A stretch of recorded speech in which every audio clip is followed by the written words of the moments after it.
Jangan di-skip dulu, siapa tahu video ini yang lagi kalian cari. Pernah ada di titik di mana kamu sudah berusaha sejauh yang kamu bisa, tapi hasilnya belum juga kelihatan. Doa sudah, ikhtiar sudah, sabar pun rasanya hampir habis. Dan di saat itu, kamu mulai bertanya, Tuhan sebenarnya dengar tidak? Atau aku memang ditakdirkan begini? Kalau kamu sedang ada di fase itu, video ini bukan kebetulan. Karena seringkali, rezeki tidak datang saat kita kuat, tapi justru saat kita hampir menyerah. Kenapa hidup sering terasa paling berat di ujung? Banyak orang tidak tahu bahwa fase paling berat dalam hidup seringkali adalah tanda bahwa sesuatu sedang mendekat. Ibarat orang naik gunung, tanjakan paling curam. Biasanya ada di dekat puncak. Masalahnya, banyak orang berhenti. Tepat sebelum puncak itu terlihat, bukan karena mereka tidak mampu, tapi karena lelah sudah terlalu lama. Padahal, hidup bukan soal siapa yang paling kuat, tapi siapa yang bertahan sedikit lebih lama. Rezeki tidak selalu datang sesuai mau kita. Kita sering berpikir, rezeki itu harus berbentuk uang, jabatan, atau hasil besar yang langsung kelihatan.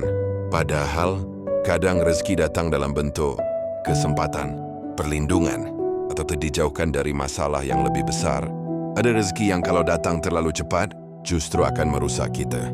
Maka Tuhan menundanya. Bukan karena pelit, tapi karena tahu kita belum siap. Saat hampir menyerah itu titik paling jujur. Di titik hampir menyerah, biasanya gengsi sudah turun. Ego sudah lelah. Dari hati mulai jujur, kamu mulai berdoa. Bukan lagi minta pamer hasil, tapi minta dikuatkan. Dan doa yang paling jujur, seringkali paling cepat dijawab. Bukan selalu langsung, tapi perlahan.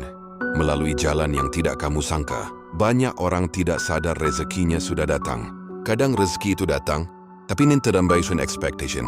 Kamu berharap uang, yang datang justru kesempatan belajar. Kamu berharap jalan mulus, yang datang justru ujian mental. Padahal itu bukan hukuman. Itu latihan, karena rezeki besar, butuh mental yang besar. Dan mental besar, dibentuk dari proses yang berat. Jangan menyerah saat proses belum selesai. Orang lemah sudah berhenti dari awal. Sementara kamu masih berdiri. Meski dengan napas tersisa, jangan berhenti sekarang. Bukan karena aku tahu hasilnya, tapi karena kamu tidak akan pernah tahu. Kalau kamu berhenti, satu langkah lagi. Kadang itu yang membedakan antara orang yang gagal dengan orang yang berhasil. Kalau sehari-hari kamu lelah, itu wajar. Walau kamu hobi manger, itu manusiawi. Tapi jangan jadikan lelah sebagai alasan untuk berhenti. Karena seringkali rezeki datang tepat saat kamu hampir menyerah. Tetap jalan, meski pelan. Tetap percaya, meski belum kelihatan. Tuhan tidak pernah terlambat.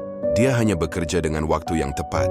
Kalau kamu ngerasa video ini bikin kamu mikir, ia nggak simpan sendiri. Share ke temanmu yang butuh disadarkan. Klik like dan tinggalkan komentar. Biar makin banyak orang yang mulai jalanin versi terbaik dirinya. Sampai ketemu di video berikutnya. Tadada Amarvaikas.